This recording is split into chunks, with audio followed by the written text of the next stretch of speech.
Job లేక ఇబ్బంది పడుతున్నారా? అయితే మెడికల్ కోడింగ్ మీకు మంచి ఆప్షన్. వెంటనే కాల్ చేసి కోర్సులో జాయిన్ అవ్వండి.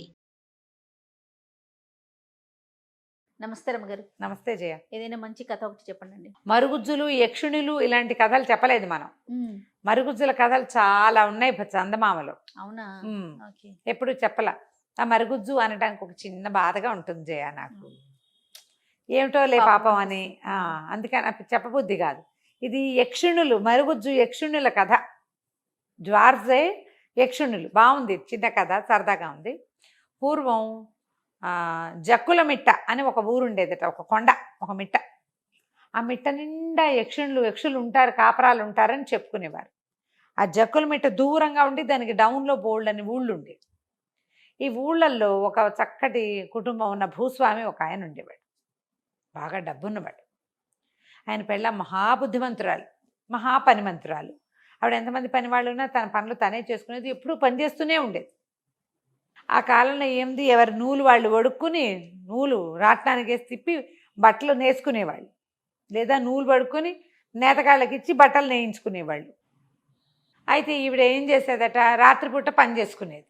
ఇంటికి బాధ పడుకున్నాక పొద్దున పిల్లల హడావిడ ఏముండదు కదా, ఆవిడ రాట్నం తిప్పి నూలంతా పడికి కర్రలకి పొలకు చుట్టు పెట్టుకుని, తర్వాత వాటికి రంగులు వేసుకుని, చవుడు బాణ అంటారు, ఒక బాణ పెట్టి దాంట్లో చవుడు అవి వేసి కొన్ని రంగులు కలిపి బట్టలకు రంగులు వేసుకుని నూలుకి అవితో నేయించుకునేది. అయితే ఒకనాటి రాత్రట ఆవిడ పని చేసుకుంటుంది. ఇంటికి పాది పడుకున్నారు, భూస్వామి నిద్రపడి, పిల్లలంతా ఎవరి గదుల్లో వాళ్ళు ఉన్నారు. ఈవిడ మెల్లిగా నూలు పడుకుంటూ, దేవుడా ఎవరైనా సహాయం వస్తే బాగుండు నాకు అనుకుంది. ఇంతలో ఎవరో తలుపు కొట్టేసరికి రాత్రి వేళ ఎవరు తలుపు కొడుతున్నారని, రాత్రి 11 గంటల వేళ. ఆవిడ 1 గంట దాకా పని చేసుకునే అలవాటు. తీస్తే ఒక పొట్టి మరుగుజ్జు స్త్రీ, ఒక అమ్మవిడ గబగబా వచ్చేసింది లోపలికి. వచ్చేసి చకచక ఈవిడ ఎక్కడ కూర్చొని నూలు పడుకుంటుందో అక్కడ కూర్చుంది. తిప్పడం మొదలుపెట్టింది స్పీడ్గా. ఈవిడ నిర్ఘాంతపోయి చూస్తోంది. ఈ తలుపు తీయబడింది కదా, ఇంకొక ఆవిడ వచ్చింది గునుగున. అక్కడి నుంచి ఈ తీసిన దారాన్ని ఓ పుల్లకు చుట్టేయటం మొదలుపెట్టింది. ఇంకొక ఆవిడ వచ్చింది మళ్ళీ స్పీడ్గా, చౌడు బాను తీసి పొయ్యి మీద పెట్టింది. పొయ్యి ఒకటి రాజేసింది, ఒకటి పొయ్యిలోకి ఊత్తోంది, ఇంకోటి రంగులు సవరిస్తోంది. ఒక 7-8 మంది వచ్చేసారు లోపలికి. ఈవిడ అటు ఇటు చూస్తుంది. పొట్టి వాళ్ళు, అందంగా అలంకరించుకుని చిన్న స్త్రీలు. ఏం చేయాలో తెలియదు, వాళ్ళంతా పనులు చేసుకుంటున్నారు. రణగొండ ధ్వని ఇల్లంతా. ఎవరైనా లేచొస్తే బాగుండంటే ఎవరూ లేవటల్లా ఇంట్లో వాళ్ళు, వీళ్ళ గోలకి. ఆవిడకి అర్థం కాలేదు. ఈ లోపల వచ్చిన వాళ్ళు ఆడవాళ్ళంతా అన్నారు, ఏమమ్మా ఆకలిస్తుంది, ఏమైనా పెట్టవా మాకు అన్నారు. అనగానే సరే ఏం చేసింది, మరి ఏం చేస్తుంది, తన పని అంతా లాక్కుని వాళ్ళు చేసేస్తున్నారు. తను ఒక్క పని చేసేది, 7-8 మంది 7-8 పనులు చేసేస్తున్నారు. సరే పొయ్యి మన చవుడు బాన పొయ్యి వేరు, అన్నం పొయ్యి వేరు. ఈవిడ పొయ్యి దగ్గర కూర్చుని పొయ్యి రాజేసి, కుంపటి రాజేసి, పొయ్యి మీద ఏదో పెట్టింది, కుంపటి మీద ఏదో పెట్టింది, ఏదో కాస్త చేయబోతుంటే వండినట్టే తినేస్తున్నారు. ఎన్ని వండినా చాలటం లేదు. ఏదో నూనె పెట్టి చుయ్యమని వేసింది, అందులో కాస్త బజ్జీల పిండి లాంటిది, అవి తినేస్తున్నారు. టకటక టకటకమని ఒకళ్ళు తీసుకెళ్ళిపోతున్నారు, తినేస్తున్నారు. ఆవిడకి అప్పుడు తట్టింది, వీళ్ళు మనుషులు కాదు, ఈ జక్కుల మిట్ట మీద యక్షుణులు కాపురాలు ఉంటారని, సహాయం కోసం పిలిస్తే వస్తారని విని ఉండేది.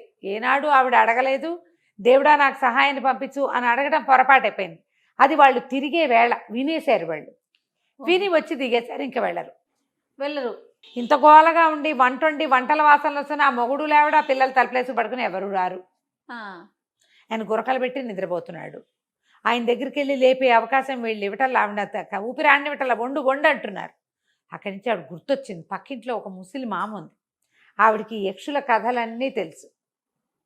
సరే పొయ్యి మీద నూనె పెట్టి, అక్కడి నుంచి రెండో పొయ్యి మీద అన్నం కొత్తలాడుతుండగా అది పనిచేస్తున్నాయి కావి. ఈవిడ గబగబా వెళ్ళి ఆ పక్కింట్లో మా అమ్మని కేకేసుకొచ్చి, మామ మా ఇంట్లోకి ఎవరో వచ్చారు, ఇంతంతే ఉన్నారు ఆడాళ్ళు, వాళ్ళు పని చేసేస్తున్నారు అనేసరికల్లా, ఓసు కూతురా యక్షుల్ని పిలిచావేమిటే నువ్వు అని అడిగింది ఆవిడ.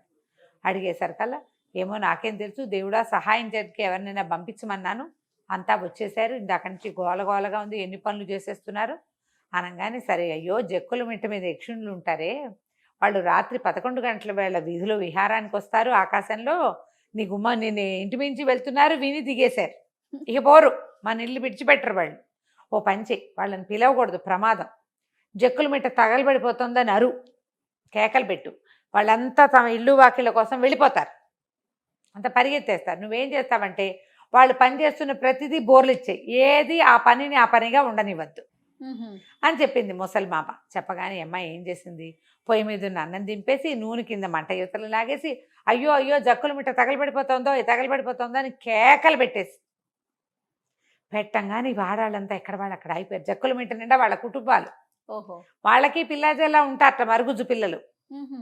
దాంతో వీళ్ళు ఎక్కడ వాళ్ళు అక్కడ వదిలేసి ఇల్లు ఇల్లు ఇల్లు వాకిళ్ళు అనుకుంటూ లేచక్కపోయారు, పరిగెత్తంగానే ఈవిడ ఏం చేసింది, వెంటనే రాట్నం వరుకుతున్నారు, రాట్నాన్ని పడుకోబెట్టేసింది, చవుడు బాణని బోర్లిచ్చేసింది, పొయ్యి మీద ఉన్న రాళ్ళు పక్కకు దోసేసింది, లోటాలు వాళ్ళు చేస్తున్న పనులన్నీ కదురు అంటే దాని కర్ర చుడతారు కదా పుల్ల, ఆ కదురుని ఇట్లా నిలబెట్టి చుడతారు, దాన్ని కూడా పక్కకు పడుకోబెట్టేసి ఈ జక్కుల మెట్ట మీదకి పరిగెత్తిన మరుగుజ్జు యక్షుణులు అందరూ పరిగెట్టుకుంటూ వెళ్ళి చూసి అక్కడేం మంటలు లేవని మళ్ళీ వెనక్కి వచ్చేసారు. ఈవిడ ఈ లోపల ఏం చేసింది, గబగబా దుడ్డు తలుపేసి వాకిలి తలుపు కూడా బిగించేసి తలుపు కొట్టారు. తలుపు తలుపు తలుపు తలుపు అంటే తీల నిశ్శబ్దంగా ఉంది. మొగుడు లేవలా, ఇంకా అయినా కూడా ఇప్పటిదాకా లేవలా. అక్కడి నుంచి ఈ మొట్టమొదటి రాట్నం తిప్పడానికి వచ్చి ఓ రాట్నం ఆ తలుపు తీవే అని రాట్నాన్ని పిలుస్తుంది. వాళ్ళు ఏ వస్తువును ముట్టుకుంటే ఆ వస్తువు వాళ్ళు చెప్పిన పని చేస్తుంది. రాట్నం పక్కకు పడిపోయింది కదా, పని ఆగిపోయింది. అది రాలా. ఓ కదురా లేచి రావే, తలుపు తీవే అని కదురుని చుట్టిన ఆవిడ పిలుస్తుంది. ఓ చవుడు బానా రావే అని పిలుస్తున్నారు. అక్కడి నుంచి ఓ పొయ్యిలో రాజేసిన పుల్ల రావే అంటే ఈవిడ చూస్తూనే ఉంది. పొయ్యిలో పొయ్యి రాజేసింది కదా చవుడు బాన కింద, మంట వదిలిపెట్టింది ఈవిడ. అందులో నుంచి ఒక పుల్ల లేచి బయలుదేరింది తలుపు తీయటానికి. అయ్యో ఈవిడేం చేసింది, ఓ చెంబెడి నీళ్ళు ఎత్తి ఆ చవుడు దాని మీద ఆ పొల్ల మీద పోసింది. పొల్ల రాలి తడారిపోయింది, మంట ఆరిపోగానే పొల్ల పడిపోయింది. బయట వీళ్ళంతా కోలాహలంగా అరుస్తూ పిలుస్తూనే ఉన్నారు. ఆ అరుపులకి లేచాడు భర్త. ఈవిడేం చేసింది, కాస్త ఆము అంటున్నాడు, ఆ చవుడు బాను తీసుకెళ్ళి మొగుడు నెత్తి మీద బోర్లు ఇచ్చింది. నీళ్లు పడేసరికి కేకలు పెట్టుతూ లేచాడు. ఏమిటి నీళ్ళు పోసావు, ఎవరే బయట అన్నాడు. అనేసరికి లేచి రావయ్యాను. ఎప్పుడైతే ఈయన తలుపు తీశాడో మొత్తం యక్షుణులంతా మాయమైపోయారు. ఇల్లంతా అల్లకల్లాయంగా ఉంది. ఏమిటి తేటా ఉంది, భయంకరంగా ఉంది. అన్ని బోర్లు ఇచ్చి పక్కకు పెట్టి ఇల్లంతా సామాన్లు, పొయ్యిలు భగభగా మండుకుంటూ గందరగోళం. ఆవిడ వెలిగించిన పొయ్యి ఉంది, వీళ్ళు వెలిగించిన పొయ్యి పోయింది. బాగా హాల్లో నీళ్లు. ఏం జరిగింది అంటే ఇదిగో ఇట్ట జరిగిందని చెప్పింది. అంతే మొగుడు పెళ్ళం కలిసి సామాన్లన్నీ సర్దుకుని ఇంకా రారు వాళ్ళు. వెళ్ళిపోయారు మొత్తం. వాళ్ళంతా లేచకపోయారు. ఇంక అప్పుడు ఆవిడ రాత్రిపూట పని చేయటం మానేసింది. రాత్రిళ్ళు పనులు చేయకూడదు, ఇట్లా దారిపోయే వాళ్ళు వచ్చేస్తారని చెప్పేవాళ్ళు. జక్కుల మిట్ట చుట్టుపక్కలంతా చెప్పుకునేవాళ్ళట. ఆకాశంలో దేవతలు వాళ్ళు వీళ్ళు తిరుగుతూ ఉంటారు, రాక్షసులు తిరుగుతారు, తథాస్తు దేవతలు తిరుగుతూ ఉంటారు. అప్పుడు రాత్రిపూట ఎవడు లేడు, అంతా ఇట్లా చచ్చారు, ఇట్లా ఏదో మాట్లాడుకున్నాను తథాస్తు అంటారు వాళ్ళు. అందుకనే రాత్రిళ్ళు పని చేయకూడదు, ఇంటిల్లి పాది ఓసారి పడుకోవాలి, ఆడవాళ్ళు చకచకా సవరించుకుని పడుకోవాలని, అర్ధరాత్రి పనులు చేయకూడదని చెప్పేవాళ్ళు. కథ కంచికి మనం ఇంటికి.